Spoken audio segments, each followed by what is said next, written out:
Bom, o que eu queria passar é a situação das metas do Plano Nacional de Educação, PNE, porque o que acontece? Eu aqui represento o Executivo e a gente tem que respeitar o que é determinado pelo Parlamento, dentro das diretrizes que são passadas. Então, o PNE, feito por todos, ele tem que ser respeitado, tem que ser ouvido. E aqui eu queria trazer uma visão de como está a nossa situação em relação às metas do PNE, para a gente não ficar em cima só de posições subjetivas. Se a gente olhar, o que a gente tem aqui? A base. Então, olhando a educação como uma grande casa, como está a nossa base? A criancinha, quando ela está começando a vida dela, começa a interagir aos 3 aninhos, aonde ela poderia começar a educação formal dela, numa creche? Como está a situação das crianças em idade de ir para a creche no Brasil? Hoje, 30% das crianças têm acesso à creche no Brasil. Isso incluindo público e privado. Então, o que acontece? A gente não está conseguindo atender essa primeira recepção das crianças à escola. Quando a gente vê a pré-escola, antes do 1º ano, a situação também não é confortável. A gente ainda tem 10% das crianças sem ser assistidas pela pré-escola, sem olhar a qualidade. Então, o que acontece? Assim, falando para os pais e mães que já passaram por essa experiência, fora os educadores, óbvio, que têm muito mais experiência, eles sabem como é importante, antes da criança chegar no 1º aninho, ela já ter tido contato, um contato lúdico, com música, com as letrinhas, com os sons, com os fonemas, para a professora, quando recepcionar essa criancinha no 1º ano, ela não começar do trabalho do zero. E não é só o trabalho de educar no sentido estrito, isso é ensinar a ler e escrever, é toda a liturgia da escola. Porque uma criança em casa, ela tem um comportamento, e na escola é outro mundo, é outra realidade. Tem que respeitar a professora, tem que falar com os coleguinhas, respeitar o regulamento. Então, essa liturgia, esse aprendizado, se ele começa cedo, eu acho que a chance de sucesso, que a gente vai ver mais para frente, da gente não perder as crianças na 1ª, na 2ª e principalmente no 3º ano do ensino fundamental, a gente melhora muito. Essa que é a nossa batalha, não deixar as crianças fora, não perder mais a próxima geração de brasileiros. Então aqui está o alicerce, é a base. É aqui aonde a gente vê que os países que deram um pulo de qualidade no ensino forçaram muito, se esforçaram muito em atender. Antes de chegar no 1º aninho. Quando a gente chega ao 1º ano, a gente vê que aqui a gente praticamente já universalizou. A gente está próximo de patamares do Japão ou da Ásia. Dificilmente você tem 100%. Sempre tem uma criança que tem um probleminha, que tem uma dificuldade. Atingir 100% é muito difícil. O Brasil já tem 98% das crianças sendo atendidas, frequentam ou concluíram o ensino fundamental. Então, o que acontece aqui? Aqui não é mais carteira e professor para receber as crianças. Agora é qualidade. Isso que a gente precisa estar focado. Por que a gente fala em qualidade? Porque quando a gente olha o resultado disso daqui, as crianças já estão na escola, elas já estão lá dentro. Percentual da população de 16 anos com ensino fundamental, não é o ensino médio. Com 16 anos, você já deveria estar concluindo o fundamental, o médio. Isso é sem o fundamental. 76%. A gente perdeu crianças ao longo do caminho aqui. E é isso que a gente precisa trabalhar. Como a gente trabalha isso? Antes dela chegar no 1º aninho e ao longo do ensino fundamental.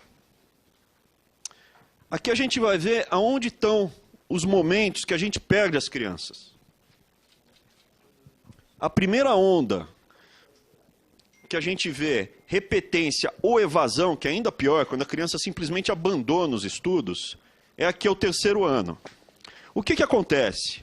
A criança chega no 1º aninho e não teve o preparo necessário, não teve a abordagem que era necessária para ela performar bem no 1º ano. Ela não aprende a ler e escrever.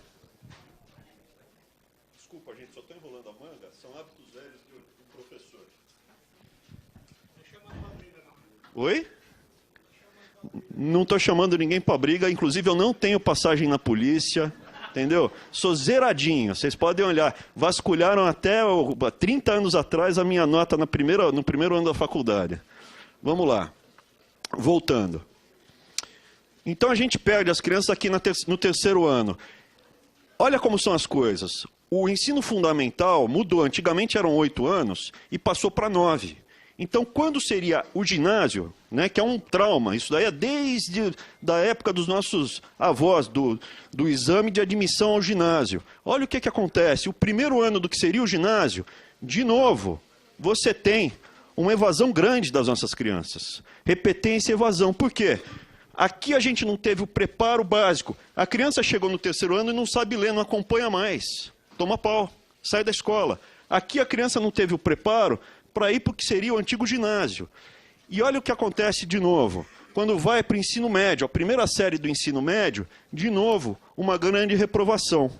Então aqui, resumidamente, está a história da tragédia que a gente está vivendo hoje na educação do Brasil.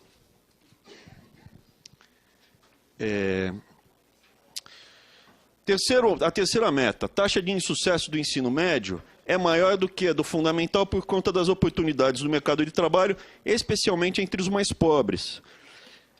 Essa questão mexe um pouco com preconceitos dos brasileiros. Se vocês pararem para pensar, a gente preza muito, isso é um histórico longo que a gente tem que desmistificar. Lá fora não tem essa discrepância. Um artesão, um mestre relojoeiro, um mestre marceneiro, um mestre de obras, ele é tido como uma pessoa com muitas qualidades, não inferior a alguém com diploma. A gente tem que quebrar esse preconceito, esse pré-conceito, pré-julgamento que a gente faz de um técnico. Às vezes o técnico é tão ou mais importante do que um doutor. E aqui a gente vê o quê? Que se a gente tivesse talvez uma abordagem mais pragmática para o ensino médio, ensinando ofício para as nossas crianças e para os nossos jovens, talvez a taxa de evasão, a perda dos alunos seria menor. Percentual da população de 15 a 17 anos que frequenta ensino médio ou possui educação básica completa. A gente vê que a gente está longe da meta. Aqui a gente dificilmente vai conseguir atingir, se não mexer na estrutura. O percentual da população que tem deficiência, altas habilidades, superdotação, ou tem algum quesito especial que precisa ser analisado à parte, a gente tem melhorado e acho que a gente consegue chegar no 100%, que é a nossa meta, dentro do prazo. Voltando para a questão da qualidade do ensino. Então, a gente universalizou, mas a qualidade ainda está muito baixa. Então, vamos ver, o que seria adequado? Adequado é a gente estar aqui, no nível 3 e 4 ou no nível 4 e 5. O que a gente vai ver? Tanto em leitura quanto matemática, ao terceiro ano, mais da metade das nossas crianças não tem conhecimentos mínimos de leitura ou de matemática. É isso que está acontecendo. Elas chegam ao terceiro ano e não aprenderam quase nada. A gente está perdendo mais da metade das nossas crianças. Eu acho que qualquer país que tenha tido sucesso em mudar a educação no Brasil, focou aí, até chegar no terceiro ano.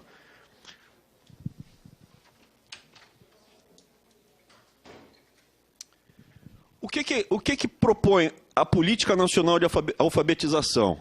A alfabetização no Brasil deverá ser baseada em evidências científicas. Não se trata de impor um método, falar tem que ser assim, tem que ser assado. A única coisa que a gente solicita é que qualquer método que seja empregado esteja baseado em evidências empíricas. Essa é a base do pensamento aristotélico. Ou de São Tomás de Aquino, ou Descartes, essa é a base do pensamento científico. Tem que ter evidência empírica que o que você está fazendo na escola dá certo. Não pode ser só papo, tem que ter número comprovando isso. O PNA traz definições precisas que possibilitam um debate técnico, científico, para políticas públicas de alfabetização. Respeito aos entes federativos de adesão voluntária. A gente não quer impor nada a ninguém. A gente simplesmente quer abrir um debate. A gente quer conversar. A gente quer falar, olha, talvez aqui no Brasil nós estejamos fazendo, como nação, todos nós, sem apontar um grande culpado, alguma coisa errada. Por isso que a nossa educação é muito pior do que os nossos vizinhos da América Latina. E a gente não pode aceitar que o brasileiro é pior. Eu me recuso a acreditar que um brasileirinho é pior do que um chileno, do que um argentino. Eu me recuso a acreditar que um brasileiro seja inferior a um europeu, ou um asiático, ou um japonês, ou uma criança da Coreia, um coreaninho. Eu me recuso. É alguma coisa que a gente está fazendo aqui que precisa ser alterada para a gente ter os desempenhos razoáveis na educação brasileira. Tem que ter fundamentação na ciência cognitiva da leitura, e isso daqui para melhorar a capacidade de ler e escrever. O que a gente pede é que sejam adotados os mesmos critérios científicos de como as técnicas de alfabetização e ensino dos números afetam o cérebro. Hoje isso é mapeado. Você vê como a técnica de ensinar afeta o cérebro da pessoa que está aprendendo. Você mede quando as áreas são estimuladas. Outra coisa importante é a valorização do papel da família na alfabetização. Você precisa trazer para o processo a família. Aqui no Brasil, a gente sabe, a classe média, as pessoas com mais poder aquisitivo sabem da importância de ler para os filhos, estar próximo dos filhos, naquele processo, para transformar como um ato prazeroso, para uma coisa lúdica, uma coisa que a criança se sinta acolhida. Ler uma historinha, contar uma historinha para a criança na hora de dormir.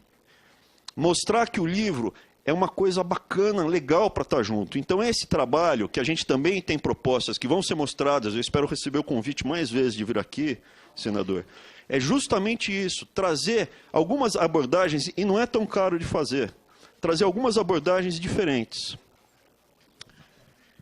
E a alfabetização como instrumento de superação da vulnerabilidade social. Uma pessoa que sabe ler e escrever bem e sabe fazer conta, consegue ler um manual. Consegue decifrar como operar uma máquina, um torno. Ela pode se tornar autodidata. Mas uma pessoa que não sabe ler, escrever e fazer conta, não consegue ser autodidata. Ela não consegue superar nem essa primeira fase. E hoje, mais da metade dos brasileiros não consegue passar por essa fase. Quarto objetivo, elevar a qualidade do ensino da aprendizagem, contribuir para alcançar as metas 5 e 9 do PNE, promover a cidadania por meio da alfabetização. Quinto artigo, priorizar a alfabetização no primeiro ano do ensino fundamental. Não tem que demorar. Os países que tiveram sucesso, e aqui eu não estou falando assim, Portugal teve um avanço muito grande nos últimos 10 anos. Por quê? Porque ele mudou a estratégia. Tem que começar cedo o processo de alfabetização. Respeito às particularidades de cada um. Todos nós somos brasileiros. Eu acho que nesse aspecto a gente tem que parar de se dividir. Tem brasileiro que precisa de fator de proteção solar maior ou menor, tem gente que tem particularidade quilombola, índio, tem gente que tem nome que parece estação de rádio como eu, né, Abraão, BYZ 500 MHz. Mas o ponto principal é o seguinte, todos nós somos brasileiros. Depois disso, a gente começa a discutir as particularidades, e que têm que ser respeitadas. Valorização do professor, alfabetizador. Eu tinha uma bisavó que eu cheguei a conhecer, que ela era professora, ensino, ela tinha feito normal naquela época, ela morreu quando eu tinha uns 10 anos. E ela era professora de ensino fundamental naquela época. Era uma honra ter uma mulher na família que era professora, ela era super respeitada por todos. E isso a gente perdeu. O professor hoje, que recebe a criancinha e vai alfabetizar, segura no lápis, não tem mais o respeito e o status que tinha 50, 60, 70 anos atrás. Como aconteceu agora recentemente, de um aluno aqui em Valparaíso, aqui do lado, entrar e assassinar um professor a sangue frio, a queima-roupa. Esse tipo de coisa não é só dinheiro, é valorizar o professor, respeitar o professor. Do ensino básico, fundamental, da pré-escola, da creche. Estímulo aos hábitos de leitura e escrita, artigos 6 e 7. Crianças na primeira infância, creche, pré-escola e alunos nos anos iniciais de ensino são público prioritário, são agentes dos professores e gestores educacionais de instituições de ensino, famílias, organizações da sociedade como um todo. Isso não é uma bala de prata, a gente tem várias frentes, a gente vai ver aqui algumas propostas de como a gente consegue lidar com isso em várias frentes. Não existe uma única solução mágica, é trazer várias ideias dos países que tiveram mais sucesso e gradualmente implementar aqui. Isso aqui é importante, ó. Esvaziar um pouco. A gente não está falando de interromper nada e de não respeitar o direito de ninguém. A gente simplesmente está propondo começar um diálogo e discutir. Será que para o futuro a gente não pode, de repente, adotar uma estratégia diferente do que está sendo feito até agora? Jovens e adultos também têm que ser contemplados, né? O pessoal que ficou para trás. Artigo 8º e 9º, o PNA será implementada por meio de programas de ações do governo federal em parceria com os entes federativos. Nós temos tido, nos últimos 30 dias, a gente já teve várias reuniões, mais de 6 ou 7, com os secretários dos estados e municípios. Por quê? Porque eles que estão na ponta. Eu acho que é justamente o oposto. A gente teve, desde o Getúlio Vargas, uma estratégia de concentrar poder aqui em Brasília. Vai, concentra, concentra, concentra, concentra. Os heróis da alfabetização estão lá na ponta, eles estão no município e depois nos estados. Eu não tenho aqui de Brasília como dizer o que cada um, em mais de 5.500 municípios, 27, é uma pretensão absurda achar que um grande sábio aqui, não que eu seja, mas a visão, né, que um confronto entre, Aristóteles e o modelo mais platônico, né? O grande sábio que vai determinar o futuro de tudo, porque ele é o cara mais preparado. Eu duvido que um grande sábio tenha capacidade de tomar decisões melhores do que 100 ou 1.000 pessoas espalhadas pelo país.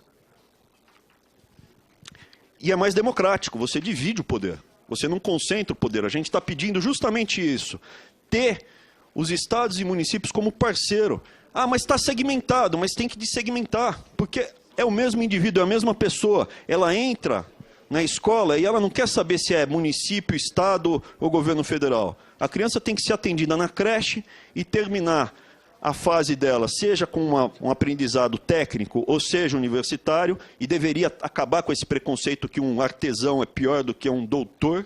Tinha que ser visto como, pela nossa sociedade, como pessoas que têm a mesma qualificação em termos de sofisticação, mas tem que ser feito em conjunto, por todos nós. Artigo 10º, 11º, 12º e 13º. É o MEC, o Ministério da Educação, que coordenará as ações derivadas da PNA, podendo oferecer assistência técnica e financeira aos entes federativos. E a gente vai falar de FNDE depois, tá? Voltando para a meta de educação integral. Eu acho que é um consenso aqui que todo mundo vai falar. Educação integral é o caminho. Como é nos Estados Unidos? Educação integral. Como é na Europa? Educação integral. E como estamos indo com a educação integral para as crianças aqui no Brasil? Está caindo. É isso que está acontecendo. Está caindo. A gente está colocando o dinheiro... Ah, mas tem que ter tudo. Aula número 1 de economia. A gente aprende a ciência econômica, é chamada de a ciência triste, porque ela parte do pressuposto que os recursos são escassos, sempre. A sua vida é escassa. Você não tem 1000 anos, você tem um período de vida para decidir o que você vai estudar. Eu quero estudar tudo, não dá, vai faltar a vida. Eu quero amar todo mundo, não dá. Você tem que escolher as pessoas que vão estar mais próximas de você. Recurso financeiro também é finito, por isso que chama de ciência triste. Eu tenho recursos limitados e eu tento maximizar o meu bem-estar com escolhas. Aonde a gente vai alocar como nação os nossos recursos, que sempre vão ser limitados, para melhorar o desempenho da educação. Eu acho que seria aqui, educação integral. Mas antes eu investiria em creche. E depois melhorar a pré-escola, e depois primeiro e segundo aninho. E depois integral, ensino técnico. Mas isso a gente quer discutir em conjunto com todos nós se a gente tiver a oportunidade de voltar aqui e ser convidado de novo.